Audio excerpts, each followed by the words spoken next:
Join झाले का? हं?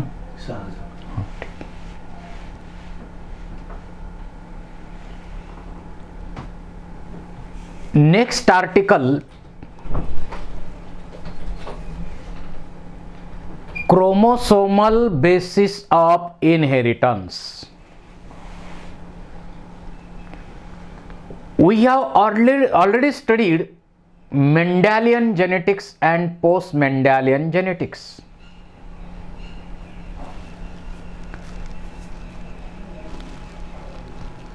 आपल्याला माहिती आहे मेंडेलनं जे वर्क केलं ते त्या काळात जरी अनरेकग्नाइज असलं तरी नंतर in the year of 1900 and 1901 Hugo de Vries, Correns and Tschermak independently rediscovered work of Mendel, and they get immediately recognize the work of Mendel, and then Mendel is rightly called as father of genetics.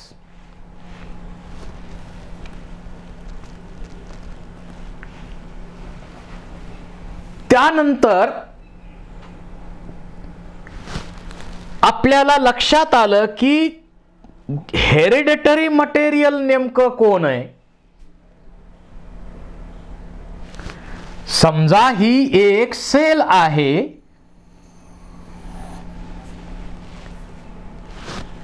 या sale मध्ये nucleus आहे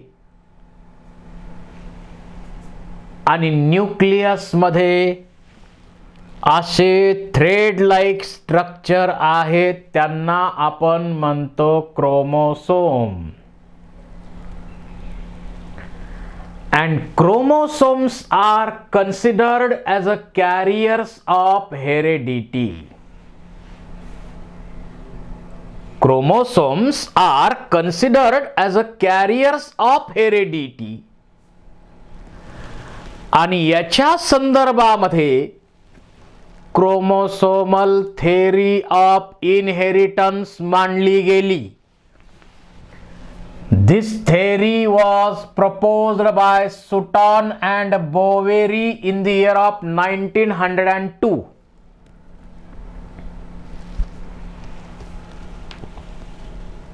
त्यांचं म्हणणं काय की जी diploid sale असते त्या diploid sale मध्ये क्रोमोसोम असे जोडी जोडीनं असतात,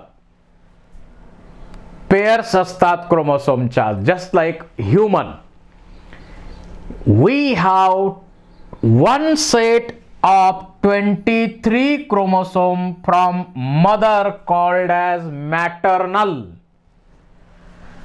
Another 23 chromosome set is called as paternal, that is from father. असे 23 क्रोमोसोमचा एक मदर कडनं आलेला सेट म्हणजे मॅटर्नल. दुसरा 23चा एक सेट वडिलांकडनं आला त्याला म्हणायचं पॅटर्नल. मग जोड्या कशा बनतात? आईचा क्रोमोसोम नंबर 1, वडिलांचा क्रोमोसोम नंबर, त्यांची झाली जोडी number 1. Second chromosome from mother, second chromosome from father, pair number 2, pair number 3, 4, अशा 23 पेयर्स ह्युमन मध्ये आहेत. Sutton and Boveri, Sutton innovated chromosomal segregation with Mendelian principles and called the chromosomal theory of inheritance.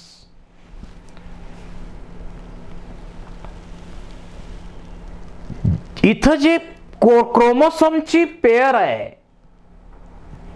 ती क्रोमोसोमची pair segregation होतं gamete फॉर्मेशनच्या वेळी, separation होतं gamete फॉर्मेशनच्या वेळी. जसं आपण ह्युमनचा विचार केला, आपण जर ह्युमनचा विचार केला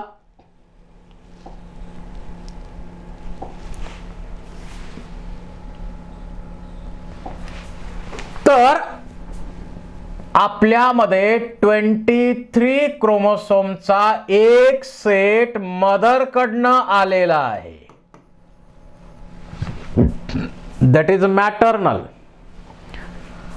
Another set of 23 chromosome from father called as paternal.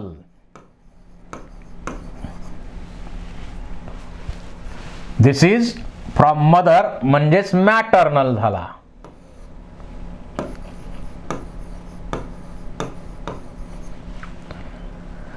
आणि असे दोन सेट क्रोमोसोमचे आपल्या प्रत्येक सेल मध्ये असतात. टोटल क्रोमोसोम नंबर आपला किती झाला? टोटल क्रोमोसोम नंबर झाला 46. आणि अशा क्रोमोसोमच्या पेअर्स 23 पेअर्स या ठिकाणी आहेत. परंतु या सेलमध्ये समजा जी काही पॅरेंटल सेल असेल, इथं समजा जर्म सेल आहे, त्या जर्म सेलचा क्रोमोसोम नंबर आहे 46. Germ cell from mother, germ cell from father, chromosome number 46.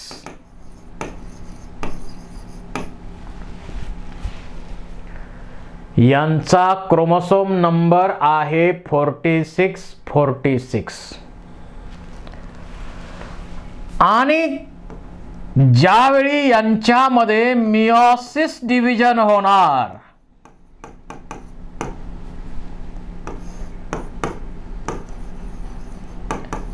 they undergo meiosis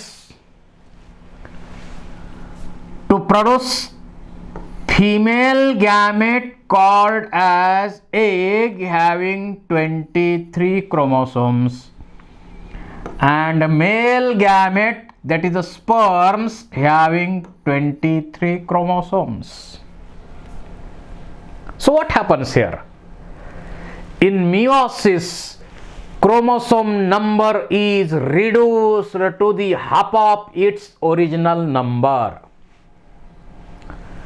जो काही पॅरेंटल सेलचा क्रोमोसोम नंबर आहे, मियोसिस मध्ये तो क्रोमोसोम नंबर निम्मा होतो, हाफ होतो.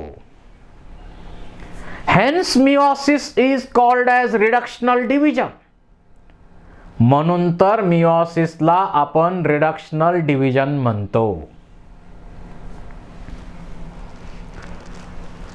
मियोसिसचा एक पर्पज आपल्या लक्षात आला, काय? क्रोमोसोम नंबर निम्मा करणे. पण का निम्मा करायचा? अहो सोपी गोष्ट आहे. जर क्रोमोसोम नंबर मियोसिसनं निम्मा केला नसता तर तो दोन्ही गॅमेट मध्ये 46 राहिला असता आणि पहिलीच पिढी 92 क्रोमोसोमची बनली असती. चाललं असतं का? मग जर पहिलीच पिढी 92 क्रोमोसोमची बनली असती तर दुसरी पिढी त्याच्या दुप्पट, तिसरी पिढी त्याच्या दुप्पट, दुप्पट. गृहीत धरा आपली आता 1.5 लाखाच्या आसपास पिढी आहे. तर आपल्यामध्ये क्रोमोसोमचं काय झालं असतं? विचार करा. मग असं होतं का? नाही होत. का होत नाही? Due to meiosis. कारण मियोसिस मध्ये काय होतं? मियोसिस मुळे काय होतं? पॅरेंट सेलचा क्रोमोसोम नंबर डिप्लॉइड आहे. गॅमेट्स दोन्हीकडे हॅप्लॉइड तयार होतात. हॅप्लॉइड गॅमेट्स तयार होतात आणि त्यांचं युनियन होऊन पुन्हा डिप्लॉइड सेल तयार होते.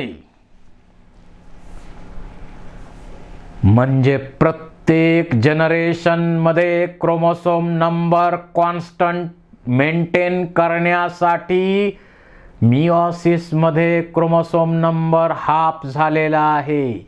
So meiosis helps to reduce और maintain chromosome number constant from generation to generation. फार महत्वाची डिव्हिजन आहे. तेवढं एकच महत्व आहे का मिओसिसचं? नाही.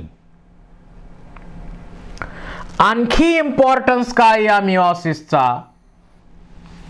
तर तो आहे मिओसिस helps in recombination.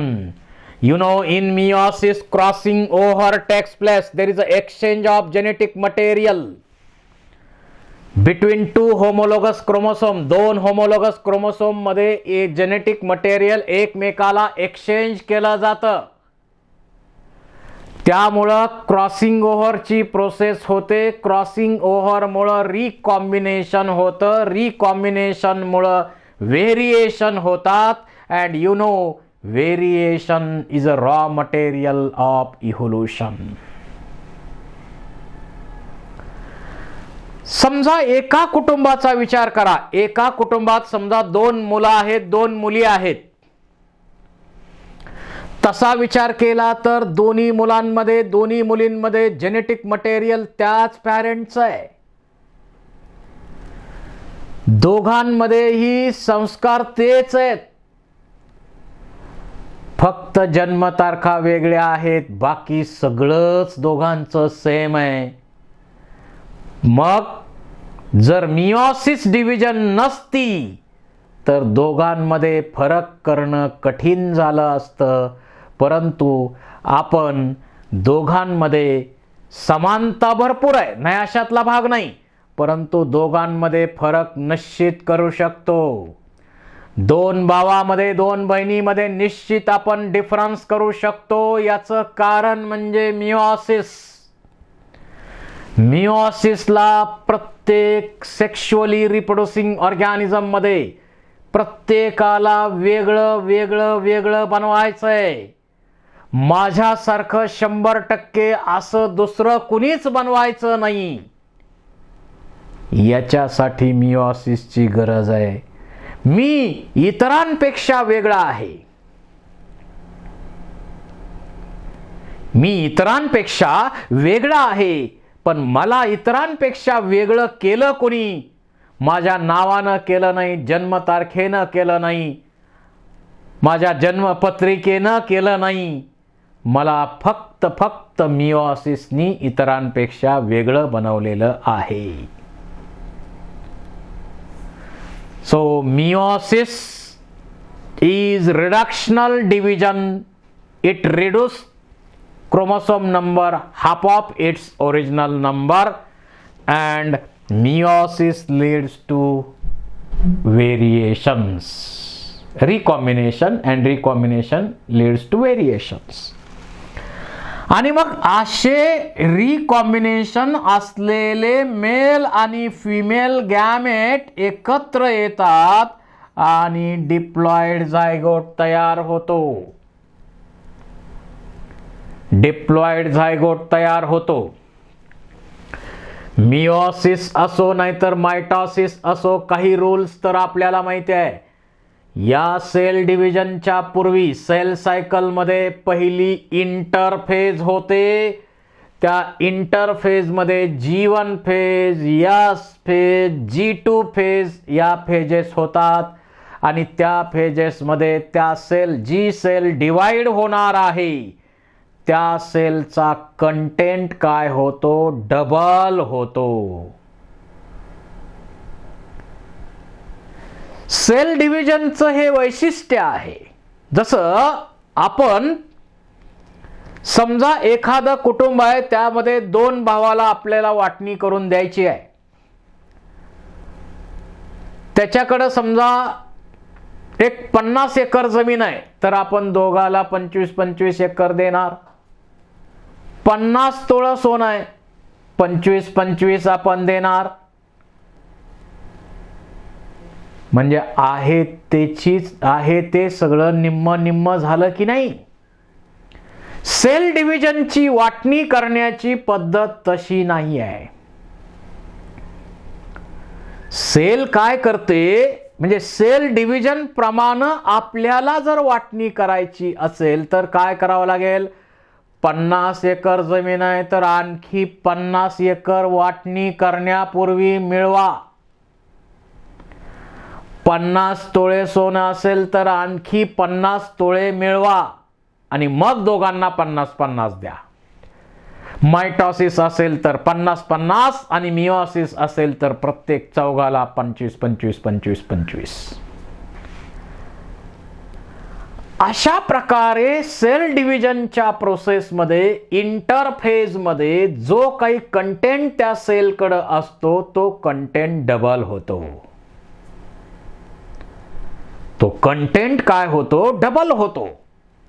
आणि मग मायटॉसिसमुळं सेल डिवाइड होणार, इक्वेशनल डिव्हिजन आहे, 2 डॉटर सेल तयार होणार, क्रोमोसोम नंबर सेम आहे, आयडेंटिकल सेल तयार होणार, सोमॅटिक डिव्हिजन आहे ती. आणि मिओसिस म्हटलं तर फक्त रिप्रोडक्टिव्ह सेलमध्ये होणारी डिव्हिजन आहे, क्रोमोसोम नंबर निम्मा होणार, इथं व्हेरिएशन पण होणार, 4 डॉटर सेल्स तयार होणार. हे आपल्याला सेल डिव्हिजन मध्ये माहित आहेच. So germ cells undergo interphase which consist of G1 phase, S phase, G2 phase, and whole content of that particular dividing cell becomes double, and then it undergo meiosis first and meiosis second, and due to that chromosome number becomes half of its original number. आणि मग gametes तयार होतात आणि ते gametes unite होऊन zygote तयार होतो. तुम्ही एक लक्षात घ्या, आपण आयुष्यातला पहिला दिवस युनिसेल्युलर असतो. What it indicates? First day of every sexually reproducing organism is unicellular. What it indicates? We are evolved from unicellular organisms. We are evolved from unicellular organisms. आपण युनिसेल्युलर ऑर्गॅनिझम पासून इव्हॉल्व झालेलो आहोत. हा evidence आहे. त्यानंतर zygote ही प्रत्येकाच्या लाईफची first sale असते. मला सांगा, आपली प्रत्येकाची जी जन्मतारीख आहे, जन्मतारखेपूर्वी आपण होतो की नव्हतो? होतो. जन्मतारखेच्या अगोदर 9 महिने आपलं अस्तित्व आहे. कुठं होतो हा फरक आहे, परंतु होतो हे नक्की आहे. एम्ब्रियोनिक कंडिशन मध्ये आपण युटेरस मध्ये होतो, परंतु आपलं स्वतंत्र अस्तित्व होतं की नाही? होतच. म्हणजे जन्मतारीख ही काही आपल्या अस्तित्वात येण्याची तारीख नाही, ती आईपासून वेगळं होण्याची तारीख आहे.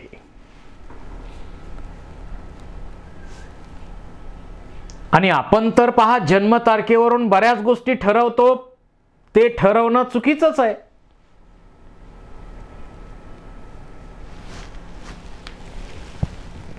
त्यामुळं आपण इतरांपेक्षा वेगळे आहोत. इतरांपेक्षा आपण वेगळे आहोत. We are unique. Every individual is unique. पण त्या सर्व इंडिव्हिज्युअलना युनिक बनवायचं काम कुणी केलं? तर मिओसिसनं केलं. आणि हेच आपल्याला या थेअरीमध्ये सांगितलेलं आहे. मग मला सांगा, एका जनरेशनच्या कॅरेक्टर्स पुढच्या जनरेशन मध्ये कोणी नेल्या? Gametes.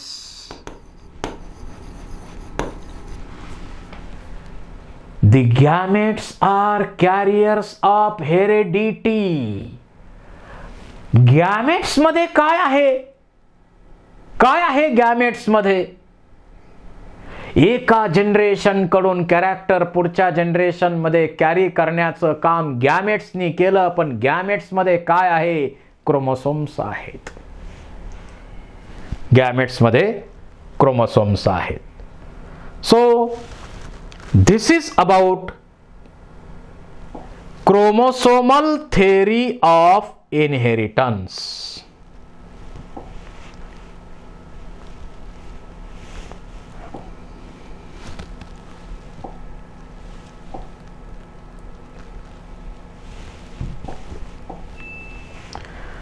Chromosomal theory of inheritance या प्रमाणे आहे. आता इथं पहा, chromosomes are vehicles of heredity. आपल्या पूर्वजांमध्ये ज्या कॅरेक्टर होत्या त्या कॅरेक्टर आपल्यामध्ये आहेत. आपले पूर्वज जरी भौतिक रूपानं आपल्या समोर नसले तरी सुद्धा ते आपल्या रूपानं जिवंत आहेत. कारण त्यांचं जेनेटिक मटेरियल सगळं आपल्यामध्ये आहे. त्यांचं जेनेटिक मटेरियल आपल्यामध्ये आहे आणि ते कॅरी करण्याचं काम व्हेइकल म्हणून कोण करतं? तर व्हेइकल म्हणून क्रोमोसोम्स ते काम करतात. So chromosomes are carriers or vehicles of heredity and two identical chromosome forms homologous pair. आता homologous chromosome ही टर्म बऱ्याच ठिकाणी येणार. काय मिनिंग आहे homologous chromosomeचं? जसं समजा हा आपल्याकडं एक गृहीत धरू, this is the chromosome number 1 from father. वडिलांचा हा आहे क्रोमोसोम नंबर 1. त्याची